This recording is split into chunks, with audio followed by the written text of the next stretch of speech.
आज है 16 सितंबर 2025 दिन मंगलवार।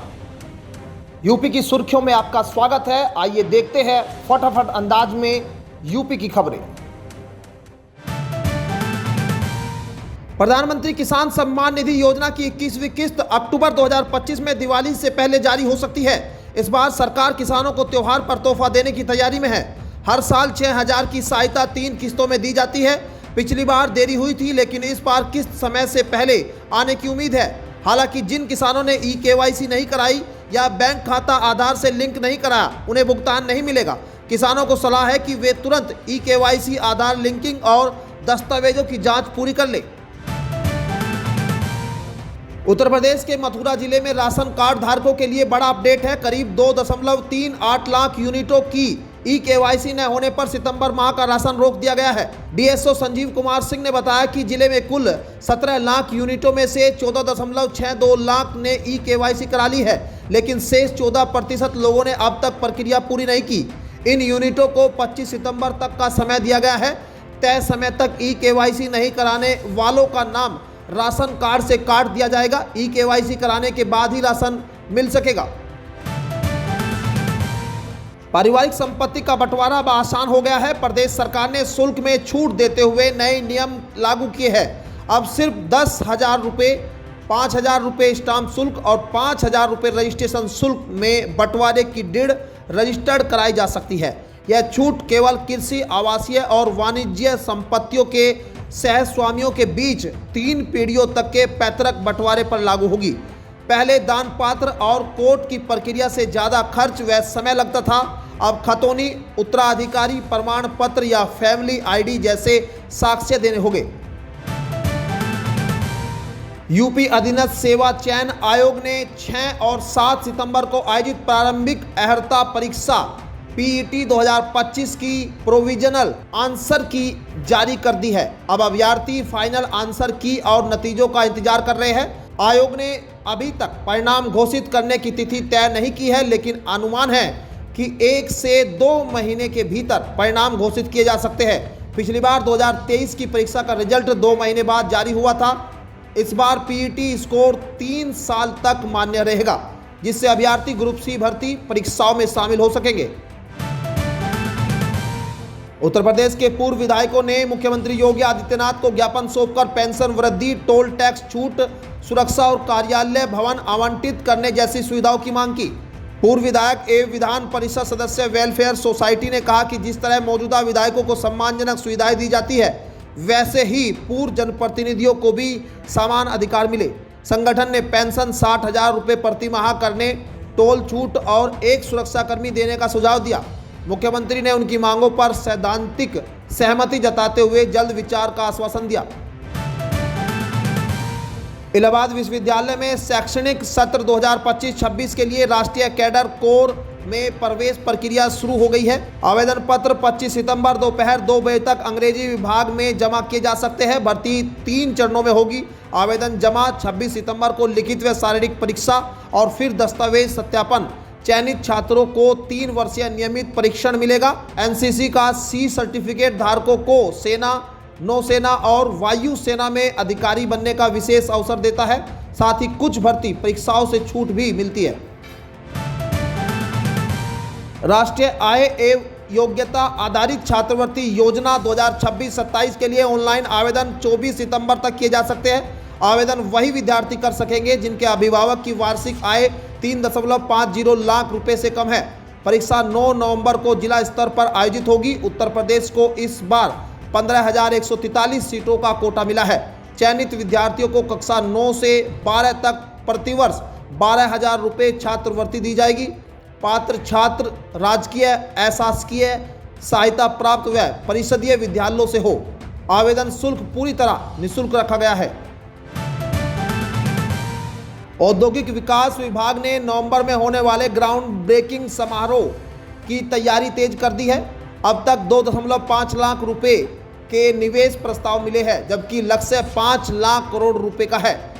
अपर मुख्य सचिव आलोक कुमार ने 32 विभागों और 6 औद्योगिक विकास प्राधिकरणों को पत्र लिखकर निवेश प्रस्तावों की जानकारी मांगी है। सरकार का उद्देश्य प्रदेश की अर्थव्यवस्था को $1 ट्रिलियन तक ले जाना है। ग्रेटर नोएडा में यूपी अंतर्राष्ट्रीय व्यापार मेले के बाद GBC 5 आयोजित किया जाएगा। इसके बाद वैश्विक निवेश सम्मेलन भी होगा।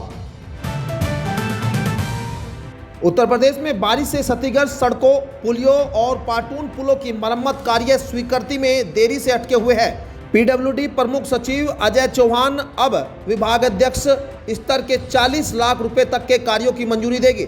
सरकार ने इसके लिए 4,680 करोड़ रुपए का बजट प्रावधान किया है, लेकिन कैबिनेट की मंजूरी न मिलने से काम प्रभावित है। PWD डिप्लोमा इंजीनियर संघ ने मुख्यमंत्री से हस्तक्षेप की मांग की है। प्रमुख सचिव का कहना है कि कार्य योजना उनके स्तर से मंजूर होगी और विभागाध्यक्ष से स्वीकृति मिलने के बाद ही कार्य शुरू होंगे। समाजवादी पार्टी के राष्ट्रीय महासचिव शिवपाल सिंह यादव ने बड़ा ऐलान करते हुए कहा कि सपा यूपी के त्रिस्तरीय पंचायत चुनाव में ग्राम सभा सदस्य, प्रधान और क्षेत्र पंचायत के चुनाव में हिस्सा लेगी। हालांकि जिला पंचायत और ब्लॉक प्रमुख पदों पर पार्टी उम्मीदवार उतार सकती है। इटावा के बसरेहर में एक कार्यक्रम के दौरान शिवपाल यादव ने कहा कि सपा विधानसभा चुनाव की तैयारियों में जुटी है और कुछ प्रत्याशियों के नाम तय हो चुके हैं। उन्होंने योगी सरकार पर कानून व्यवस्था को लेकर बड़ा हमला भी बोला। गोरखपुर के दक्षिणांचल में औद्योगिक गलियारे की स्थापना के साथ विकास की गति तेज हो गई है। हाल ही में अदानी ग्रुप को अंबुजा सीमेंट के लिए 50 एकड़ और केआन ग्रुप को 65 एकड़ भूमि आवंटित की गई है। गीडा और धुरियापार इंडस्ट्रियल टाउनशिप में कुल 184 एकड़ भूमि के आवंटन से 5825 करोड़ रुपए का निवेश होगा और 8500 रोजगार सर्जित होंगे। कोका कोला, श्रेयस डिस्टिलरीज और विजन पेरेंट्स जैसी कंपनियों को भी भूखंड मिले हैं। योगी सरकार की निवेश नीतियों और बेहतर कनेक्टिविटी से गोरखपुर पूर्वी यूपी का ग्रेटर गीडा बन रहा है। हाथरस में श्री दाऊजी महाराज मेले के दौरान रविवार रात हंगामा हो गया। पंजाबी दरबार कार्यक्रम में सिंगर एंडी जाट ने जैसे ही RLDI ने गाना गाया, वहां मौजूद बीजेपी सांसद अनूप प्रधान, जिला पंचायत अध्यक्ष सीमा उपाध्यक्ष और जिला अध्यक्ष शरद माहेश्वरी की मौजूदगी में बीजेपी कार्यकर्ता भड़क उठे। हंगामा बढ़ता देख आयोजकों ने गाना बंद कराया और गायक को मंच से उतार दिया। रालोद प्रवक्ता रोहित अग्रवाल ने कहा कि पश्चिम यूपी में रालोद का नाम ही वोट दिलाता है। वहीं इस गाने को 2022 विधानसभा चुनाव में भी जमकर गाया गया था। बहुजन समाज पार्टी 2027 के विधानसभा चुनाव को लेकर मिशन मोड में जुट गई है।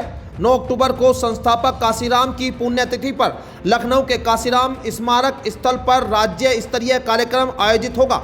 इस मौके पर मायावती और आकाश आनंद 5 लाख कार्यकर्ताओं की भीड़ के बीच शक्ति प्रदर्शन करेंगे। कई बड़े नेता बसपा में शामिल हो सकते हैं। राष्ट्रीय महासचिव सतीश चंद्र मिश्रा को तैयारी की जिम्मेदारी सौंपी गई है। मायावती कार्यकर्ताओं में जोश भरते हुए विपक्षी दलों की साजिशों का जवाब देने और पार्टी को फिर से मजबूती से खड़ा करने का संदेश देगी। समाजवादी पार्टी ने 2027 विधानसभा चुनाव की तैयारियां तेज कर दी है। सपा अध्यक्ष अखिलेश यादव ने स्पष्ट कर दिया है कि पार्टी केवल जीतने वाले उम्मीदवारों को ही टिकट देगी। इसके लिए एक एजेंसी के माध्यम से सभी 403 सीटों पर गुप्त सर्वे कराया जाएगा। अखिलेश ने कार्यकर्ताओं से कहा कि वे जनता के बीच सक्रिय रहे और मतदाताओं से संपर्क बनाए रखे। उन्होंने चेतावनी दी है कि बीजेपी चुनाव में वोट काटने और चोरी जैसी साजिशें कर सकती है। साथ ही उन्होंने महंगाई, बेरोजगारी और भ्रष्टाचार को लेकर सरकार पर हमला बोला। उत्तर प्रदेश में भारी बारिश का अलर्ट जारी किया गया है। पूर्वी यूपी के बलिया, गोरखपुर समेत 16 जिलों में आज भारी बारिश की संभावना है। वहीं 16 सितंबर को पश्चिमी यूपी के कुछ इलाकों में पूर्वी यूपी के अधिकांश हिस्सों में गरज चमक के साथ बौछारें पड़ सकती है। मौसम वैज्ञानिकों के अनुसार बंगाल की खाड़ी में आ रही नमी और बने निम्न दाब क्षेत्र के कारण बारिश की गतिविधियां तेज होगी। राजधानी लखनऊ समेत कई जिलों में 17 और 18 सितंबर को तेज बारिश होने की संभावना जताई गई। तो ये थी आज की 15 फटाफट खबरें।